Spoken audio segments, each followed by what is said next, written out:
Bella a tutti ragazzi, ben ritorni in un nuovo video. C'è mercato Batman napoletano, come state? Spero tutto bene. Questo video uscirà intorno alle 7, intorno alle 7, 7:10 più o meno, e ha una premessa che non far uscire l'episodio 5 o 6, non mi ricordo adesso, della carriera con la squadra di esserne uniti 5 se non vi siete visti gli scorsi 4 episodi circa, andateli a recuperare. Perché dopo verso le 7:30 8 andrò ad una cena importante con la mia squadra di calcio e quindi non potrò registrare la carriera, però in questo video vi andrò a fare i pronostici della Serie A della 13ª giornata.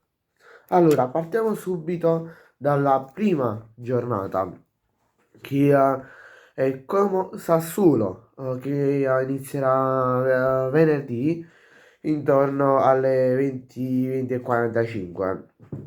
Piccola premessa, alcune partite, per chi non c'è da zona, alcune partite di Serie A, se non mi sbaglio, poi non tenete conto di quello che dico, dovrebbero essere trasmesse su Sky, oltre a DAZN.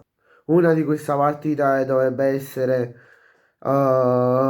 Roma-Napoli. Appunto, una di queste partite dovrebbe essere proprio quella del Napoli. Si giocherà domenica alle 20:45. Però, vabbè, ora non vi spoilerò tutti i risultati perché sennò come sapete, vi prendo a parlare e tutto. Vabbè. Allora, stavo dicendo, come sa solo X, secondo me è una partita da pareggio. Scusate un attimo. Scusate, ero pulire. Sembra i pulire, come vengono a disturbare. Sembra. Vabbè, stavo dicendo 1-1 pareggiano e segna Nico Vaz e Berardi. Poi Parma-Udinese, la vince l'Udinese quindi un 2, la segna Zaniolo e l'Udinese vince per 1-0. Genoa-Verona, X.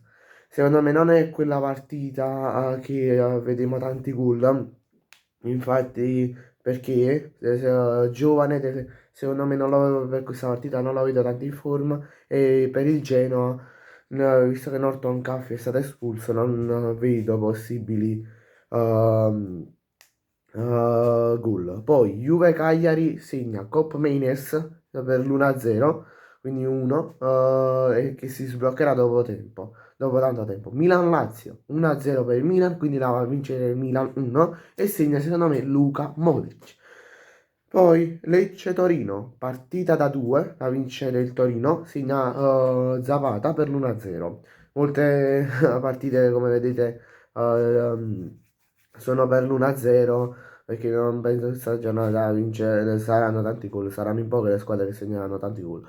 Poi Roma-Napoli 2, la va a vincere il Napoli, segna il Napoli con Noah Lang e Olin che si sblocca dopo tempo, dopo la pausa nazionale, quindi un 2.